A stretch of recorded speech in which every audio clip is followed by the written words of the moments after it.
Bonjour à tous, ici Fabien. Bienvenue dans ce 29e épisode de Regard de l'âme. On arrive à une étape que tout le monde redoute, et pourtant, elle est inévitable. La crise de vie. Vous savez, ce moment où le sol se dérobe sous vos pieds. Un licenciement, une rupture, un deuil, ou parfois juste cette sensation étrange que tout ce que j'ai construit n'a plus de sens. On appelle ça une crise, mais si je vous disais que ce n'est pas une fin, mais une convocation. Votre âme vient de vous envoyer une invitation urgente pour un rendez-vous avec vous-même. Je vous invite à vous installer dans un endroit calme. On se retrouve dans quelques secondes, juste après le générique. À tout de suite.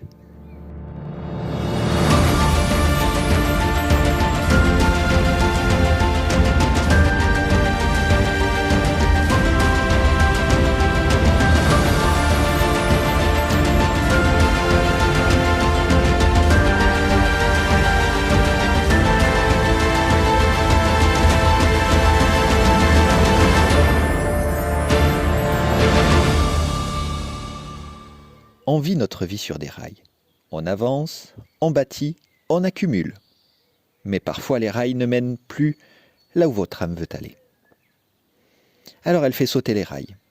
La crise n'est pas un accident de parcours, c'est le parcours. Quand on est dans le creux de la vague, on cherche à tout prix à revenir à l'avant. On veut que tout redevienne normal, mais la normale est justement ce qui vous étouffait.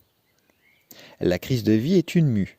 Le serpent doit se gratter violemment contre les rochers pour se débarrasser de sa vieille peau devenue trop étroite. C'est douloureux, c'est sanglant parfois, mais c'est la seule façon de grandir. Alors dites-moi en commentaire, est-ce que vous traversez une zone de turbulence en ce moment? Ou avez-vous déjà vécu une de ces crises qui a tout changé dans votre existence? Venez le déposer ici. Parfois, mettre des mots sur son effondrement, c'est déjà commencer à poser les fondations de ce qui va renaître. On est là pour s'écouter sans jugement, parce qu'on est tous des survivants de notre propre tempête. Alors l'exercice pratique du jour pour libérer le plein potentiel, je l'ai nommé le vide fertile.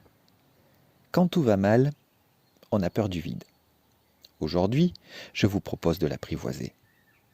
Pendant 10 minutes, quand vous le sentez, asseyez-vous sans ne rien faire, sans musique, sans téléphone, sans chercher de solution. Si vous avez un jardin ou un extérieur à proximité, asseyez-vous dans votre jardin et faites comme moi actuellement, écoutez les oiseaux.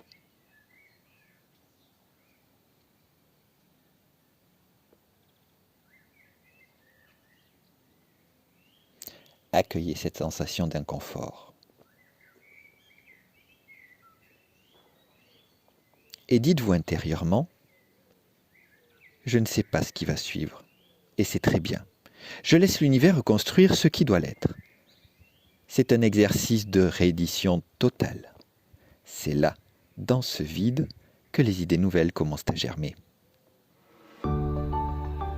La parenthèse poétique du jour, je l'ai nommée la poésie de la crise. Le ciel se déchire et l'orage éclate soudain.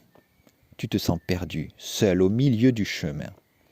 Les murs que tu as bâtis s'écroulent sous tes yeux, mais regarde bien plus haut, l'ouverture des cieux.